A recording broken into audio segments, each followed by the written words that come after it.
பழைய ஏற்பாட்டில் இஸ்ரவேல் ஜனங்களை தேவன் கானான் தேசத்துக்குள்ளே கொண்டு போகும் முன்பாகவே கானான் தேசத்துடைய அடையாளங்களை வனாந்தரத்தில் தந்து கொண்டே வந்தார். நீங்கள் போய் சேர வேண்டிய கானான் தேசத்துடைய அந்த பாதிப்பு, அந்த தேசத்துடைய நன்மை இந்த வனாந்தரத்திலே என்னால் தர முடியும் என்று தேவன் நடத்தி கொண்டு வந்தார்.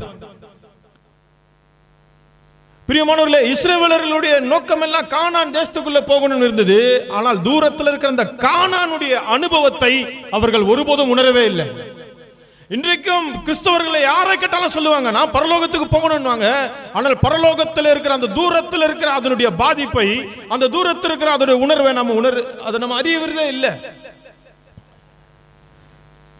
எப்படி ஒரு வெயில் பிரதேசத்திலிருந்து ஒரு குளிர் பிரதேசத்துக்கு போகும்போது கிட்ட வர வர அதனுடைய பாதிப்பு நம் மீது தெரியுமோ, அப்படிதான் நாம் பரலோக ராஜ்யத்தில் பயணம் போகும்போது இயேசு கிறிஸ்துவின் சுபாவத்துக்கு ஒப்பாய், பரலோக ராஜ்யத்தின் மகிமைக்கு ஒப்பாக இங்க ஒவ்வொரு நாளும் நாம் மறுரூபமாக வேண்டும். மனம் புதிதானாதான் மறுரூபம். இன்றைக்கு நிறைய கிறிஸ்தவர்கள் சொல்றாங்க, எங்கம்மா போயிட்டு வந்தீங்க? அக்கினி அபிஷேக மீட்டிங். எந்த மீட்டிங் போயிட்டு வந்தீங்க? பரிசுத்த ஆவியானவருடைய மீட்டிங், எழுப்புதல் மீட்டிங். என்ன மீட்டிங்மா? எப்படிமா போயிட்டு வந்து எப்படி இருக்கிற? நான் எப்படி போனோனோ அப்படியே தான் இருக்கிறேன். அதே ஆத்திரம், அதே வன்மம், அதே எரிச்சல், அதே பகை, அதே கலகம். எங்க போயிட்டு வந்தீங்க?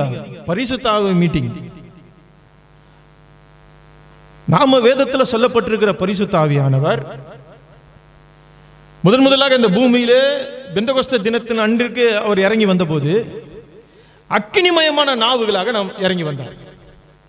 அப்படியானால் இது எதை குறிக்கிறது என்று சொன்னால், மனிதனுடைய சுபாவ மாற்றம், மனிதனுடைய வாய், அந்த மனிதனுடைய வாய் நாவானது சகல துர்குணத்திற்கும் சகல எல்லாவற்றுக்கும் காரணமான அந்த வாய், தேவன் சொல்றார் புதிய நாவுகள் 120 பேர் மீது இறங்கி வந்தது. அன்றில் இருந்து அவருடைய வாயின் வார்த்தைகள் மாறிவிட்டது. அவருடைய வாயின் வார்த்தைகள் மாறிவிட்டது. அவருடைய பேச்சுகள் மாறிவிட்டது. அவருடைய வாய் புதிய நாவுகளாக இயேசுவை அறிக்கை செய்ய ஆரம்பித்தது. இன்றைக்கு பரிசுத்த ஆவி கூட்டத்துக்கு போற எல்லா கிறிஸ்தவர்களும் எந்த வாயோட போச்சோ அதே வாயோட தான் வருது. அதே வாயோட வருது, சொல்லுது நான் பரிசுத்த ஆவியானவர் கூட்டத்துக்கு போயிட்டு வந்தேன்.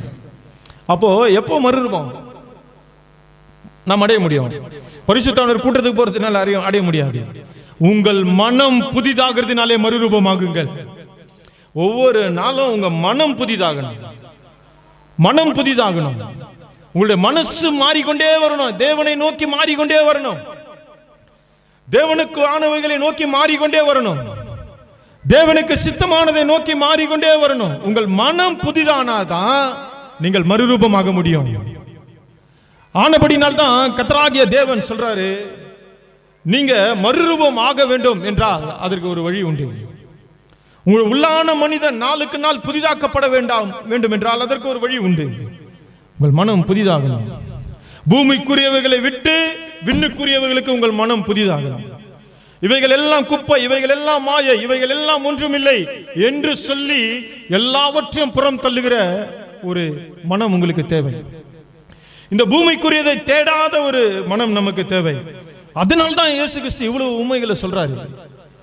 பரலோக ராஜ்யத்தின் முக்கியத்துவத்தை அவர் அதனால தான் இப்படி வலியுறுத்துகிறார். உன்கிட்ட இருக்கிற எதையும் விட அது மேன்மையானது. உன்கிட்ட இருக்கிற எதையும் விட அது உன்னதமானது. உன்கிட்ட இருக்கிற எதையும் விட அது மிக சிறந்தது என்று அவர் அதனால தான் சொல்றாரு.